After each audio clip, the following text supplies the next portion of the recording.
Hi, this is Bhavna and you are watching good returns. आज हमारे साथ बातचीत करने के लिए बेहद खास मेहमान जुड़ रहे हैं। आज रियल एस्टेट सेक्टर की लीडिंग कंपनी सिग्नेचर ग्लोबल के चेयरमैन मिस्टर प्रदीप अग्रवाल और सीईओ रजत कथुरिया जी हमारे साथ बातचीत के लिए जुड़ेंगे। 20 सितंबर को कंपनी अपना आईपीओ लेकर आ रही है और आईपीओ का जो प्राइस बैंड है वो 366 रुपए से 385 रुपए के बीच में डिसाइड किया गया है। और कंपनी का प्लान इस आईपीओ के जरिए 730 करोड़ रुपए जुटाने का है। कंपनी अफोर्डेबल हाउसिंग सेगमेंट की जानी मानी कंपनी है। तो क्या कुछ आईपीओ की डिटेल्स है, कितनी सेक्टर में ग्रोथ है, कितनी डिमांड है, वो सब हम डिटेल में जानने की कोशिश करेंगे प्रदीप जी और रजत जी से। प्रदीप जी, रजत जी, बहुत शुक्रिया आपका हमारे साथ जुड़ने के लिए और आप दोनों का बहुत स्वागत है। प्रदीप जी, चूंकि आईपीओ आ रहा है 20 सितंबर को, तो मैं चाहूंगी आप थोड़ा सा अपने कारोबार के बारे में दर्शकों को डिटेल में समझाएं। कंपनी एग्जैक्टली करती क्या है? Subhavana, thanks for inviting us. So Signature Global जो दिल्ली एनसीआर की अफोर्डेबल और मिड इनकम सेगमेंट की सबसे बड़ी कंपनी है, जी। जिसका मार्केट शेयर लगभग 19% है। और इस कंपनी के साथ जो इन्वेस्टर्स हैं वो आईएफसी और एचडीएफसी जैसी बड़ी कंपनीज हैं जिन्होंने कंपनी को बैक किया है। हमारे मोस्टली जो प्रोजेक्ट्स हैं वो गुरुग्राम और सब ऑफ द गुरुग्राम में हैं। आप ये देखिए कि सिग्नेचर ग्लोबल लास्ट 9 साल से इसी रीजन में काम कर रहा है। पिछले 9 सालों में कंपनी ने लगभग 27,900 से ज्यादा टोटल यूनिट सोल्ड की हैं, जिसमें अफोर्डेबल हाउसिंग सेगमेंट में लगभग 17,600 से ज्यादा यूनिट सेल की हैं, और मिड इनकम हाउसिंग में और रिटेल शॉप्स में लगभग 10,000 से ज्यादा यूनिट सोल्ड की हैं। गुरुग्राम, बिकॉज आज आप देखें गुरुग्राम इंफ्रास्ट्रक्चर के मामले में बिल्कुल डिफरेंट है, क्योंकि बिल्कुल। आप चाहे द्वारका एक्सप्रेसवे की बात करें या सोना एलिवेटेड रोड की बात करें, सो ये दोनों ऐसे एलिवेटेड रोड बने जिसने एक जो जाने आने का टाइम है उसको चेंज कर दिया। बिल्कुल राजीव चौक से सोना का जो एलिवेटेड रोड बना है, आप अगर उसे देखें तो वो पहले जो जर्नी टाइम था वो लगभग 45 मिनट से 60 मिनट था, जो भी घट के केवल 15 मिनट का रह गया। और बिल्कुल। साथ में वहां से एक दिल्ली मुंबई कॉरिडोर भी शुरू हुआ है, जो हम्म। वर्ल्ड का लार्जेस्ट कॉरिडोर है, जो दिल्ली से मुंबई की दूरी केवल 14 घंटे में आप दूरी तय कर सकते हैं। सो इससे कहीं ना कहीं अफोर्डेबल हाउसिंग और मिड इनकम हाउसिंग को फायदा हुआ है। जो द्वारका एक्सप्रेसवे है वो भी एक स्टेट ऑफ आर्ट है। लगभग जो शिव मूर्ति है, जो दिल्ली एयरपोर्ट है, रनवे, उसके पास से वो हाईवे वो रोड निकल रहा है, एलिवेटेड निकल रहा है, और लगभग 29 किलोमीटर का है वो, जो खिड़की धौला तक जाता है। और आप ये देखिए कि उससे बहुत सारे सेक्टर कनेक्ट हो गए हैं, जो न्यू गुरुग्राम जिसे हम कहते हैं। सो आई थिंक सो हम्म। ये कुछ चीजें ऐसी हैं जो गुरुग्राम पर से कहीं ना कहीं एक थोड़ा बेहतर करती हैं गुरुग्राम को। और कंपनी वाइज आप कह सकते हैं कि सिग्नेचर ग्लोबल एक यूनिक कंपनी है, जिसे मैं रियल एस्टेट डेवलपर होने की बजाय होम मैन्युफैक्चरिंग कंपनी कहूंगा, क्योंकि हम लोग बड़ी जल्दी कम घर बनाते हैं और बनाकर बड़ी जल्दी सेल भी करते बिल्कुल, बिल्कुल। रजत जी, आईपीओ की हम लोग चूँकि बात कर रहे हैं, तो 730 करोड़ रुपए जुटाने का प्लान है कंपनी का, तो इस पैसे का इस्तेमाल कहाँ किया जाएगा? ये 730 करोड़ में भावना जी लगभग 127 करोड़ का एक ऑफर फॉर सेल है। हुँ, हुँ। हमारे दो इक्विटी इन्वेस्टर्स हैं कंपनी में, इंटरनेशनल फाइनेंस कॉर्पोरेशन और एचडीएफसी कैपिटल, दो हमारे जी। इंस्टीट्यूशनल इन्वेस्टर्स हैं। हुँ, हुँ। उसमें जो आईएफसी है वो अपना सिर्फ पार्ट स्टेक सेल कर रही है, तो सिर्फ आईएफसी जो है ये 127 करोड़ के शेयर बेच रही है। हुँ, एचडीएफसी और प्रोमोटर्स ग्रुप से कोई भी share offer for sale category में नहीं पार्टिसिपेशन हो रहा है। हुँ, हुँ। 603 करोड़ रुपए कंपनी के अंदर इन्फ्यूजन होगा, प्राइमरी इन्फ्यूजन के तौर पे। उसमें लगभग 432 करोड़ जो है डेट रिडक्शन के लिए यूटिलाइज करा जाएगा, वेरस बैलेंस जो 170 ऑड करोड़ के अराउंड जो पैसा उसमें बैलेंस रहेगा, दैट जी। Will be utilise for general corporate purposes या future growth purposes of the company. Okay. Pradeep ji, कर्ज उतारने की बात की जा रही है कंपनी की, तो उसके बाद बैलेंस शीट पे कितना कुछ डेट रह जाएगा और उसको उतारने के लिए कंपनी का आगे क्या कुछ प्लान है? देखिए, कंपनी को कोई लेवरेज इशू नहीं है। कंपनी का जो लास्ट जो 31 मार्च 2023 को जो हमारे ये फाइनेंशियल ईयर क्लोज हुआ, तो जो हमारा नेट डेट था वो 1100 करोड़ रुपए के नियर अबाउट था, और जिसमें से लगभग 432 करोड़ का कर्ज हम वापस देने वाले हैं। सो हमारे लिए लिवरेज इश्यू नहीं है, इश्यू है कि आज जब कंपनी ग्रो करती है तो लैंड एक ऐसी चीज है, जब आप बाय करते हैं तो आपको एक कैपिटल वहां पर लगाना होता है। सो बिल्कुल। लगाने के लिए बेस्ट मेथड है कि आप उस वक्त कुछ ना कुछ अपना डेट रेज करते हैं और आप, लेकिन सबसे बड़ी बात है कि कितनी जल्दी चर्न करके वो पैसा वापस करते हैं। सो आज आप अगर पूरी ऑर्गेनाइजेशन में देखें तो जब भी हमने कभी कोई डेट रेज किया है, अगर उसका टाइम साइकिल 4 साल रहा है तो हमारे यहाँ वो कोशिश करके 2 साल के अंदर अंदर ही हम लोगों ने कोशिश की है कि उसे वापस कर दें। सो कहीं ना कहीं हमारा जो मॉडल है वो हाई चर्निंग मॉडल है। हम बहुत जल्दी, यानी जो भी चीजें डेट भी हम ले रहे हैं तो उसे वापस कर रहे हैं। बिल्कुल। सर, पहले जो आईपीओ साइज था वो 1000 करोड़ का होने वाला था, लेकिन उसके बाद उसमें कटौती करके 730 करोड़ रुपए कर दिया। तो क्या राइट। स्पेसिफिक रीजन रहा इसको आप लोगों ने जो इसमें कटौती करी है? तो यानी एक तो बड़ा सिंपल मैं टर्म बताता हूँ क्या है कि हमने लास्ट ईयर 2022 में इसे फाइल किया था जुलाई में। उस वक्त जब ये फाइल किया था उसके बाद जो हमारी कलेक्शंस हैं वो बहुत ज्यादा स्ट्रांग हुई हैं, क्योंकि लास्ट ईयर हमने 1100 करोड़ की कलेक्शन की थी, लास्ट टू लास्ट ईयर। इस साल हमने लगभग 1900 से भी ज्यादा करोड़ की कलेक्शन की है।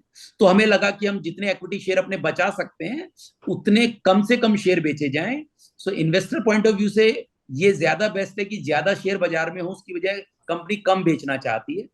दूसरी बात, जो ऑफर फॉर सेल था उसके अंदर एक पोर्शन था जो प्रोमोटर सेल करना चाहते थे और एक पोर्शन आईएफसी सेल करना चाहता था, जो पार्टली है उनका। सो प्रोमोटर ने अपनी स्टेक सेल करने से मना कर दिया कि हमें नहीं सेल करना है। सो ये दोनों चीज कहीं ना कहीं स्ट्रेंथ शो करती है कंपनी के अंदर इन्वेस्टर पॉइंट ऑफ व्यू से कि यस, प्रोमोटर कोई भी सेल नहीं शेयर नहीं सेल कर रहा है और कंपनी जितना कम से कम अपना घटा सकती है आईपीओ साइज उतना उसने घटाने की कोशिश की। बिल्कुल। रजत जी, प्रमोटर ग्रुप की कितनी हिस्सेदारी है और लिस्टिंग के बाद कितनी हिस्सेदारी रह जाएगी? तो मैं आपको अप्रोक्सीमेट नंबर्स बता रहा हूँ। प्रमोटर ग्रुप की अभी कोई 78-79% के अराउंड हिस्सेदारी है, जो आईपीओ होने के बाद भी एक काफी अच्छा पोर्शन उसमें अराउंड 68% प्लस का उसमें रह जाएगा। These are बिल्कुल। approximate numbers. Those exact numbers are available in the offer. Okay, okay. Pradeep ji, company के फ्यूचर प्लान्स क्या कुछ है? क्या कुछ बड़े प्रोजेक्ट्स आने वाले वक्त में देखने को मिल सकते हैं? कौन से प्रोजेक्ट्स है जो ऑनगोइंग प्रोजेक्ट्स हैं और किस स्टेज पर है? तो अभी तक भावना जी हमने लगभग 6 मिलियन डिलीवर कर चुके हैं ऑलरेडी हम। 17 मिलियन हमारे ऑन गोइंग प्रोजेक्ट हैं। 17 मिलियन ऐसे प्रोजेक्ट हैं जो वेरियस स्टेजेस में हैं, जो आने वाले जो करंट ईयर है इसमें भी कुछ डिलीवर होगा। ऐसे ईयर ऑन ईयर अगले 3 साल में हम लोग इन 17 मिलियन को पूरा कर देंगे। और लगभग 21 मिलियन ऐसा है जो फोर्थ कमिंग प्रोजेक्ट है हमारे, जो इस साल में भी उसमें से कुछ प्रोजेक्ट लॉन्च होने। 12 से 24 महीने में जो 21 मिलियन का हमारे प्रोजेक्ट, हमारा जो अभी फोर्थ कमिंग प्रोजेक्ट है, उनको हम लॉन्च कर चुके हैं। अगर हम डिमांड की बात करें तो स्पेशली जिस सेगमेंट में आप लोग काम करते हैं, एक अफोर्डेबल और एक जो मिड हाउसिंग सेगमेंट है, इसमें आप लोग काम कर रहे हैं, इसमें डिमांड को किस तरीके से देखते हैं? भावना जी, डिमांड जो है अबेंडेंट है, यानी सप्लाई कंस्ट्रेंट सिचुएशन रहती है। हमारा प्रोडक्शन वो मीट आउट कर ही नहीं पाता। फॉर एग्जांपल, मैं अगर 1000 फ्लैट बनाता हूँ या मैं 5000 बनाता हूँ तो डिमांड 25000 की है, यानी इससे 5 टाइम की डिमांड है। तो डिमांड, सप्लाई ही कंस्ट्रेंट रहती है, डिमांड तो अबेंडेंट है। क्योंकि एक आप ये देखिए, जेनेसिस ऑफ गुरुग्राम देखिए, गुरुग्राम में क्या है, गुरुग्राम आईटी हब है, ऑटोमोबाइल का हब है, मारुति और होंडा जैसी कंपनी यहाँ पर हैं, उनकी एंसिलरीज है, 1000 एंसिलरीज यहाँ पर है। 250 से ज्यादा एमएनसीज के ऑफिसेज यहाँ पर हैं, कॉर्पोरेट ऑफिसेज यहाँ पर हैं, हेल्थ जॉब केयर का अपॉर्चुनिटी सेंटर, काफी। जॉब अपॉर्चुनिटी बहुत ज्यादा है, आईबी स्कूल्स यहाँ पर है, सोशल इंफ्रास्ट्रक्चर यहाँ पर है।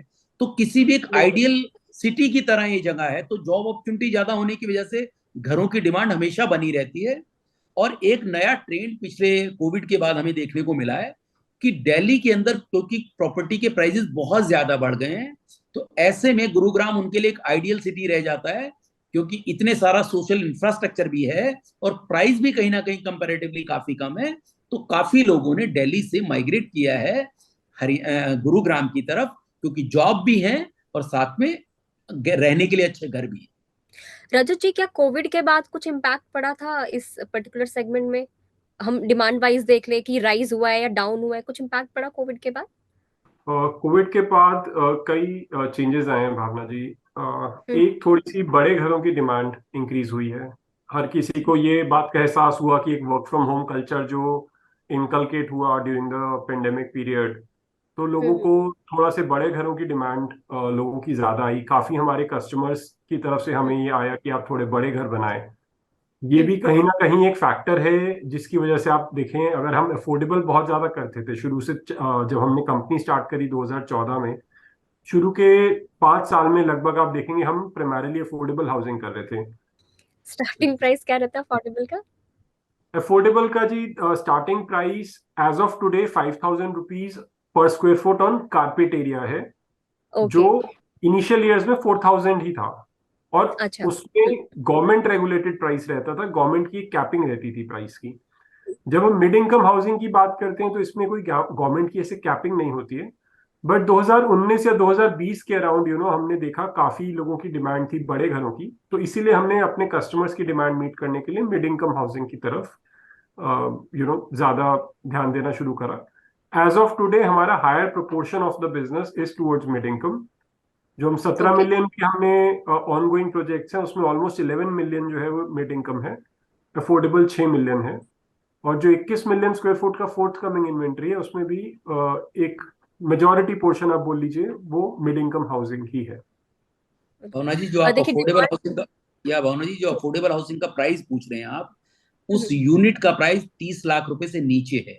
2 BHK unit with in city Gurugram में 30 लाख रुपए से नीचे है। जितने भी हमने 17-18 हजार यूनिट बेचे हैं, वो सब के सब यूनिट 25 से 30 लाख रुपए के बीच में बेचे हैं। और ये सब यानी विद इन गुरुग्राम है, विद इन सिटी है। साइबर सिटी से अगर आप कहें तो 30 मिनट की के डिस्टेंस के अंदर अंदर है।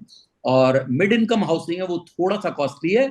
उसका जो प्राइस है वो लगभग 75 लाख से लेके 101.5 करोड़ तक। ओके। अब डिमांड तो खैर अच्छी देखने को मिल ही रही है जैसा आप लोग बता रहे हैं, लेकिन आप लोगों के ज्यादातर जो प्रोजेक्ट्स हैं वो गुरुग्राम और सोहना में है, तो क्या किसी दूसरे रीजन को टच करने का भी आप लोगों का प्लान है इन फ्यूचर? देखिए, वैसे तो अगर आप इन दोनों सेगमेंट की बात करें तो देश के किसी भी कोने में चले जाइए, इन दोनों सेगमेंट में डिमांड अबेंडेंट है। आप किसी भी राइट। जगह बना सकते हैं। आज की डेट में हम फोकसली दिल्ली एनसीआर पे फोकस किए हुए हैं, उसमें भी गुरुग्राम और सबौदा गुरुग्राम में। दिल्ली एनसीआर हमारा एरिया है, ऑफ कोर्स हमें कोई भी अपॉर्चुनिटी दिल्ली एनसीआर में मिलेगी जरूर हम करेंगे। लेकिन आने वाले 3 से 5 साल में आप कह सकते हैं कि हमारा फोकस एरिया दिल्ली एनसीआर ही रहने वाला है। देश के किसी और हिस्से में जाने का प्रोग्राम अभी नहीं है। अभी नहीं है। अगर कंपनी के मार्जिन्स की बात कर ले रजत जी, तो हमने पिछले कुछ टाइम में देखा है कि लेबर की कॉस्ट बढ़ गई है, रॉ मटेरियल की कॉस्ट बढ़ गई है, टैक्सेस भी बढ़ गए हैं। तो ऐसे में जो बिल्डर्स का मार्जिन है वो कहीं ना कहीं स्क्वीज हुआ है। तो ऐसे में अगर हम पर्टिकुलरली सिग्नेचर ग्लोबल की बात कर ले, तो अपने मार्जिन को इम्प्रूव करने के लिए क्या कुछ प्लान कंपनी बनाने वाली है? आगे वाले टाइम में क्या प्लान अपना रही है? तो भावना कैसे? जी, अभी पहले भी जैसे एक ये बातचीत आई कि एक सप्लाई कंस्ट्रेंट सिचुएशन बनी हुई है, जो डिमांड है वो अबंडेंस में है। सो लास्ट 1-2 साल में कई ऐसे स्पर्ट्स आए जहां कमोडिटी प्राइसेस हाइक हुए, ऑल्दो उसके बाद वो कूल ऑफ भी हुए हैं, बट बाय एंड लार्ज अगर हम बोलें कि कुछ कमोडिटी प्राइसेस बढ़े हैं।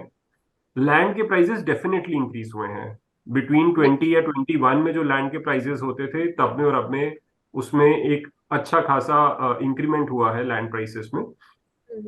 बट रीजन क्या है कि क्योंकि सप्लाई कंस्ट्रेंट है, डिमांड बहुत ज्यादा है, ये काफी जो प्राइजेस हैं इसका ना इंक्रीमेंट हम पास कर पाए हैं कस्टमर पे। सो इससे हमारी प्रॉफिटेबिलिटी मार्जिन स्क्वीज नहीं हुए हैं। प्रदीप जी, क्या हम सिग्नेचर ग्लोबल को आगे, क्योंकि अभी अफोर्डेबल में है, मिड इनकम में है, क्या हम लग्जरी वाले सेगमेंट में भी सिग्नेचर ग्लोबल को देख सकते हैं कि अपने पोर्टफोलियो में आप इस तरीके से इजाफा करेंगे? तो देखिए, लास्ट 9 साल में जितने भी आपने सेगमेंट कहे, चाहे वो लग्जरी अल्ट्रा लग्जरी, सब में डिमांड बनी रही है। और खास करके लास्ट 2-3 साल में तो हर सेगमेंट में अक्रॉस द सेक्टर डिमांड बनी है। हम बहुत फोकस्ड कंपनी हैं, बिल्कुल। यानी रीजन फोकस्ड है कि जिस एरिया में काम कर रहे हैं उसी एरिया को टैप करते हैं।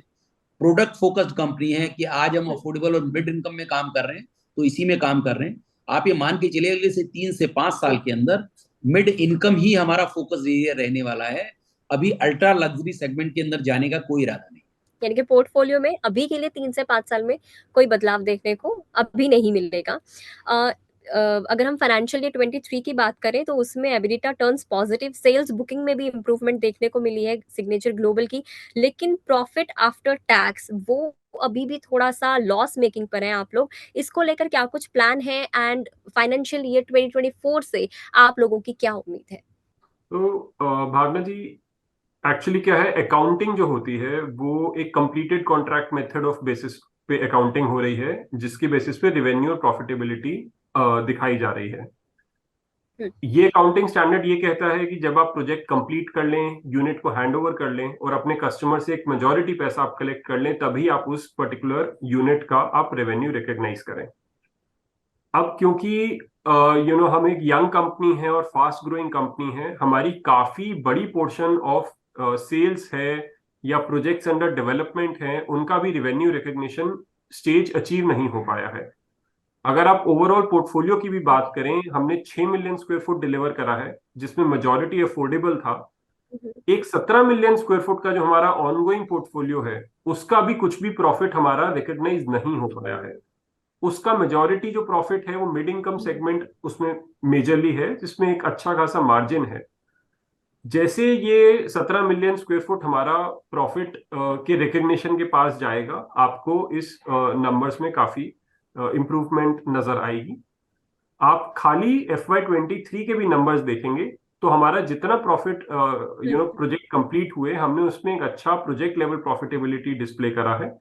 तो आप इसको ऐसे समझ लीजिए कि एक पायलट राइट, बेसिस पे आपने प्रोजेक्ट लेवल प्रॉफिटेबिलिटी डिस्प्ले कर दी है, बट आज आप जब बड़ा अपना पोर्टफोलियो को रिकॉग्नाइज करेंगे, तो वो एक ट्रू रिप्रेजेंटेशन होगा आपके बिजनेस की प्रॉफिटेबिलिटी के लिए, जिसके लिए अगले 2 से 3 साल हमें ये प्रोजेक्ट जब हमारे कंप्लीट हो जाएंगे तो इन्वेस्टर्स को वो प्रॉफिटेबिलिटी नजर आएगी। तो इसमें एक चीज मैं और ऐड करूंगा आपको नज़र कि आप अभी तक आप देखिए हमारा जो टोटल पोर्टफोलियो लगभग 45 मिलियन का है, जिसमें से केवल 6 मिलियन ही अभी तक हुँ, रिकॉग्नाइज कर।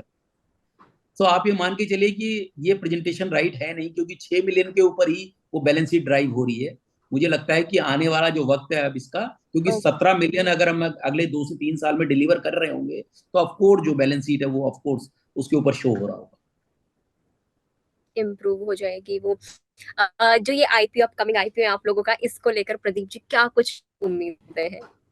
आपके माध्यम से जो भी आपके व्यूअर्स हैं उनके सामने अपनी बातचीत रख पा रहे हैं, वो हमें जैसे भी एनालिसिस करेंगे एज ए कंपनी, वो ऑफ कोर्स वो जो भी अपना ब्लेसिंग्स देना चाहते हैं वो देंगे ऑफ कोर्स। मुझे लगता है कि लेकिन फिर भी कभी भी, क्योंकि मैंने फाइनेंशियल मार्केट में 20 साल काम किया है, तो मैं आपके माध्यम से जितने व्यूअर्स हैं उनको जरूर ये कहना चाहूंगा कि जब भी किसी भी कंपनी में, चाहे वो सिग्नेचर ग्लोबल है, किसी भी कंपनी में इन्वेस्ट करें, बिल्कुल अपने सारे रिस्क फैक्टर मैच कर लें, अपना जो भी बेस्ट एनालिसिस है, जो आपको समझा सकता है, जिसे भी आपको लगता है कि बेस्ट एनालिसिस वो आपके लिए कर सकता है, जरूर उससे कंसल्ट करें।